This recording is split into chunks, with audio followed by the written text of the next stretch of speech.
बच्चों, let's see this question. And here this question say, how did non-corporation movement start with participation of middle class people in the cities? Explain its impact on the economic front. यानी कि question में आपसे बोला है, जो non corporation movement start हुआ था उसमें मिडिल क्लास लोगों ने जो कि शहरों में रहा करते थे, किस तरीके से उन्होंने अपना पार्टिसिपेशन इस मूवमेंट में दिखाया और इस पूरे मूवमेंट का इकोनॉमिक फ्रंट पे यानी कि इकोनॉमी में कंट्री की क्या इम्पैक्ट पड़ा था, ये आपसे यहाँ पे पूछा गया है। तो एक ही क्वेश्चन में आपसे दो चीज़ें पूछी गई हैं, तो वन बाय वन हम दोनों को एक्सप्लेन करते हैं। क्वेश्चन का की कॉन्सेप्ट है नॉन कॉरपोरेशन मूवमेंट, क्योंकि हम इसी मूवमेंट की बात यहाँ पे करने वाले हैं। देखिए, नॉन कॉरपोरेशन मूवमेंट को क्या बोला जाता है? असहयोग आंदोलन। असहयोग का मतलब होता है कि सपोर्ट प्रोवाइड नहीं करना है किसी भी तरीके से ब्रिटिश गवर्नमेंट को, ब्रिटिश गवर्नमेंट की अथॉरिटीज़ को कोई भी सपोर्ट या कोई भी हेल्प प्रोवाइड नहीं करनी है। ये इस नॉन कॉरपोरेशन मूवमेंट का बेसिक प्रिंसिपल था।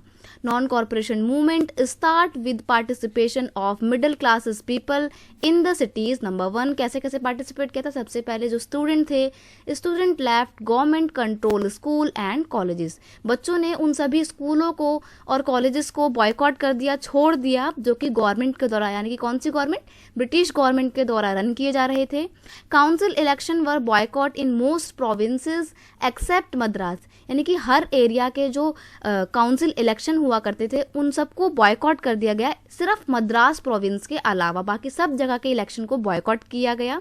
नेक्स्ट है foreign goods were boycotted, foreign clothes burn in bonfire, यानी कि जो विदेशी सामान था, फॉरेन गुड्स थे, उनको बॉयकॉट किया गया। बॉयकॉट मतलब बहिष्कार किया गया, उनको इस्तेमाल करने से मना कर दिया इंडियंस ने, और जो भी फॉरेन क्लोथ्स थे उनको आग में जलाया गया। टीचर्स एंड लॉयर्स रिजाइन और give up their legal practices. ये गिव अप है, जो टीचर्स थे और जो लॉयर थे, वकील वगैरह, इन्होंने अपनी लीगल प्रैक्टिसेस को छोड़ दिया।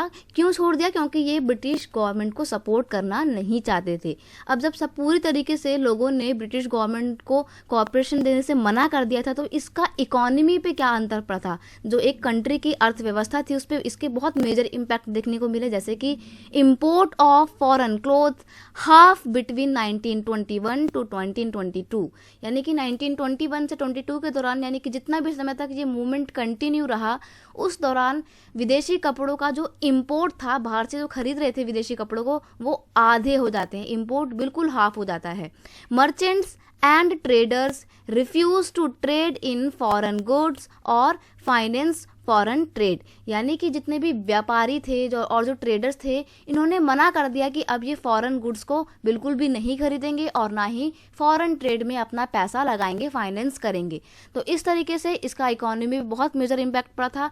जो विदेशी कपड़े थे, फॉरेन गुड्स थे, वो बिल्कुल कम हो गए थे। इनफैक्ट जो शराब की दुकानें थी उनकी पिकेटिंग कर दी गई थी, और जो फॉरेन गुड्स हुआ करती थी, फॉरेन क्लोथ्स हुआ करते थे, उनको जलाया जाने लगा। इन सब चीज़ों का इकोनॉमी पे भी बहुत मेजर इम्पैक्ट पड़ा, और नॉन कॉरपोरेशन मूवमेंट एक काफ़ी हद तक आगे चला और सक्सेसफुल रहा, लेकिन इसको बाद में गांधी जी ने विड्रॉ कर दिया था ड्यू टू द वायलेंस। तो ये थी पूरी इसकी story. I hope you understand it well. Best of luck.